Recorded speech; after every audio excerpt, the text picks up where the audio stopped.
அன்பு நெஞ்சங்களே, இறைவன் நமக்கு தந்த புதிய நாளிலே இறைவனுக்கு நன்றி கூறி இறை வார்த்தையால் நம் வாழ்வை பயனுள்ளதாக மாற்றுவோம். இறைவன் நம் அனைவரை நிறைவாக ஆசீர்வதித்து பாதுகாத்து வழி நடத்துவாராக. இன்றைய நற்செய்தி வாசக சிந்தனை. இயேசுவின் நண்பர்கள். யோவான் நற்செய்தி நூல் பிரிவு 15, இறை சொற்றொடர்கள் 12 முதல் 17 முடிய. இதன் விளக்கம் அறிவோம். ஒருவர் மற்றவரை அன்பு செய்ய வேண்டும் என்று கூறிய இயேசு அன்பின் உச்ச நிலையை எடுத்து காட்டுகிறார். உச்சகட்ட அன்பு பொருட்களை கொடுப்பது அல்ல, இறை உண்மைகளையும் அருளையும் கொடுப்பதில் கூட அல்ல, மாறாக அது ஒருவர் தம் உயிரையே கொடுப்பதில் அடங்கியிருக்கிறது. அன்பின் எல்லை, அதன் உச்சகட்டம், அதன் கொடுமுடி இதுதான். இந்த கொடுமுடியை இயேசு எட்டி பிடிப்பார். தம் நண்பர்களாகிய நமக்காக தம் உயிரை கொடுப்பார். இயேசுவின் சீடர்கள் அவருக்கு ஊழியர்கள் அல்ல, நண்பர்கள். இயேசு தம் சீடர்களை ஊழியர் என்று அழைக்காமல் அதைவிட பெருமை வாய்ந்த நண்பர் என்னும் சொல்லால் அழைக்கிறார். பொதுவாக அக்காலத்தில் அரசர்களுடன் மிக நெருங்கி பழகிய சிலர் இருந்தார்கள். அவர்கள் அரசரின் நண்பர்கள் என அழைக்கப்பட்டார்கள். இவர்கள் அரசரின் அன்புக்கு உரியவர்களாய் இருந்தார்கள். எந்த நேரத்திலும் அவரை பார்க்க இவர்கள் உரிமை கொண்டிருந்தார்கள். அமைச்சர்களையும் மற்ற அதிகாரிகளையும் விட அரசரிடம் பெரும் செல்வாக்கு பெற்றிருந்தார்கள். இப்படிப்பட்ட தனிப்பட்ட ஓர் உயர்ந்த நிலையை இயேசு தம் சீடருக்கு கொடுக்கிறார். மீட்பு திட்டத்தில் முதல் முயற்சி எடுப்பவர் எப்போதும் இறைவனே. பாவம் புரிந்த மனிதரை மீட்க திட்டமிட்டவர் இறைவனே. அடிமை தலையிலிருந்து மக்களை மீட்க மோசையை தயாரித்தவரும் அழைத்தவரும் அவரே. மக்களுக்கு போதிக்கும்படியாக இறைவாக்கினரை ஏற்படுத்தியவர் அவரே. அதுபோல் தம்மோடு இருந்து தம்மிடமிருந்து கற்று தம் பணியை தமக்கு பின்னும் தொடர்ந்து ஆற்றுவதற்காக 12 சீடரை தெரிந்து கொண்டவரும் அவரே. இந்த இறுதி உண்மையைத்தான் இங்கு அவர்களுக்கு நினைப்பூட்டுகிறார் இயேசு. இயேசு அவர்களை தெரிந்தெடுத்ததன் நோக்கம் அவர்கள் பலன் தர வேண்டும் என்பதே.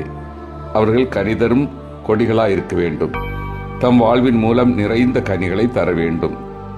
இதை காணும் மற்றவர்களும் கனிதர தூண்டப்பட வேண்டும். இவ்வாறு கனிதரும் சீடர் எதை கேட்டாலும் அதை இயேசு கொடுப்பார். ஆனால் அவர்கள் இயேசுவின் பெயரால் கேட்க வேண்டும். அன்பார்ந்தவர்களே, இயேசு நம்மை நண்பர்களாக இருக்க அழைக்கிறார். தனது சீடர்களை பார்த்து, இனி உங்களை பணியாளர் என்று சொல்ல மாட்டேன், உங்களை நண்பர்கள் என்றேன். பணியாளர்கள் என்கிற வார்த்தைக்கும் நண்பர்கள் என்கிற வார்த்தைக்கும் மிக பெரிய வேறுபாடு இருக்கிறது. பணியாளர் என்பவரை அடிமை நிலைக்கு ஒப்பிடலாம். பழைய ஏற்பாட்டில் கடவுளின் பணியாளர்களாக இருந்தவர்கள் தங்களை கடவுளின் அடிமைகள் என்று சொல்வதில் மகிழ்ச்சி கொண்டனர். இணைச்சட்ட 34:5 பார்க்கிறோம். ஆண்டவர் கூறியபடியே அவரது ஊழியர் மோசே மோவாபு நாட்டில் இறந்தார். யோசுவா 24:29 நூனின் மகனும் ஆண்டவரின் ஊழியருமாகிய யோசுவா இறந்தார். திருப்பாடல் 89:20 என் ஊழியன் தாவீதை கண்டுபிடித்தேன். புதிய ஏற்பாட்டில் அன்னை மரியாளும் தன்னை இறைவனின் அடிமையாக சொல்வதில் பெருமை கொள்கிறார். லூக்கா 1:38 நான் ஆண்டவரை அடிமை. பவுலடியாரும் தான் இறைவன் பணியாளன் என்பதில் பெருமை கொள்கிறார். கடவுளின் பணியாளனும் இயேசு கிறிஸ்துவின் திருத்தூதனுமாகிய பவுல் எழுதுவது.